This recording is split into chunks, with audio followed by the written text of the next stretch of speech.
Quick quiz. How much of your life will you spend sleeping? Answer: a whopping 1/3. For something we spend so much time doing, we don't often give slumber the credit or attention it deserves.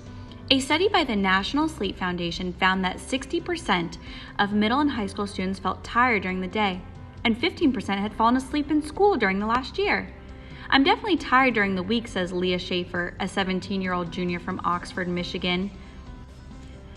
I nod off a lot in chemistry, but why is sleep so important?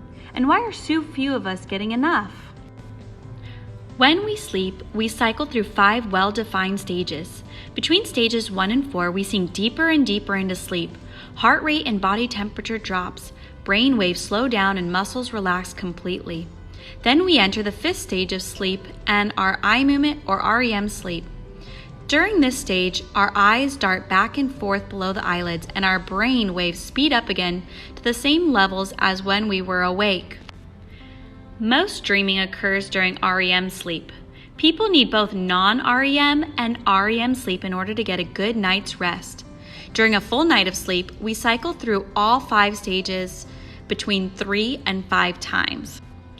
Scientists know that we have to sleep. Repeated experiments with lab rats have shown that rats will die from lack of sleep long before they die from food. Sleep-deprived people, however, don't drop dead, but they do suffer health problems.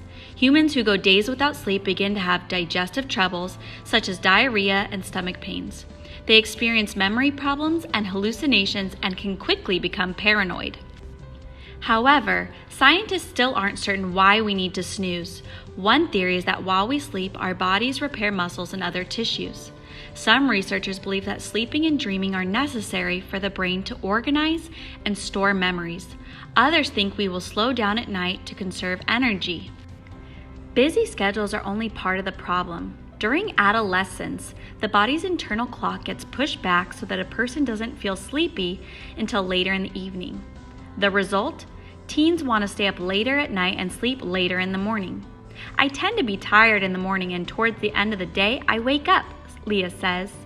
To make matters worse, nighttime habits can also affect the body's clock. One way the body learns when to sleep is through light cues. Staying up late in a bright room or staring at a brightly lit TV or computer screen can push the internal clock back. Adults need about 8 hours of sleep each night, but young people need even more. Kids from about 10 to 18 need a little more than 9 hours of sleep a night on average, says Dr. Mary, a sleep researcher and member of the NSF Task Force on Sleep in Teens. Yet she has found that most teens sleep an average of 7 hours a night. The short-term effects of too little sleep are obvious enough. Too little shut-eye can leave you feeling fuzzy-headed and unable to concentrate. Almost all teenagers, as they reach puberty, become walking zombies because they are getting far too little sleep, says Cornell University psychologist in the American Psychological Association's Monitor on Psychology. Over time, skimping on sleep can cause a sleep debt to accumulate, and that can have serious consequences. As the sleep deficit goes on week after week, your body changes, she adds. Sleep-deprived people have problems with learning and memory. Mood is also affected, and overtired teens can show mood problems that mimic depression. In some cases, youth may be prescribed medication for depression when, in fact, they're just way behind on sleep. Also, the hormone cortisol, which is associated with stress, can build up in the sleep-deprived. This weakens the immune system, making you more susceptible to illness. New studies are also revealing that sleep debt can mess with metabolism, the chemical process that occurs within an organism to sustain life. If you aren't getting enough sleep, you're likely to eat more and also process food differently, she reports.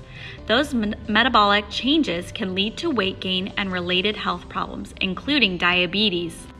Unfortunately, sleep debt is hard to overcome. Sleeping in on our weekends is your body's way of playing catch-up. But if you overdo it, you could be making matters worse. She suggests sleeping for an extra hour or 2, but not all day. Your body will thank you for it on Monday, she says. Still, it's important to listen to your body and give it the rest it craves. Kids need to be happier, she said. I think if they had more sleep, they'd be happier. If you have trouble sleeping on a regular basis, these tips could help you get some shut-eye.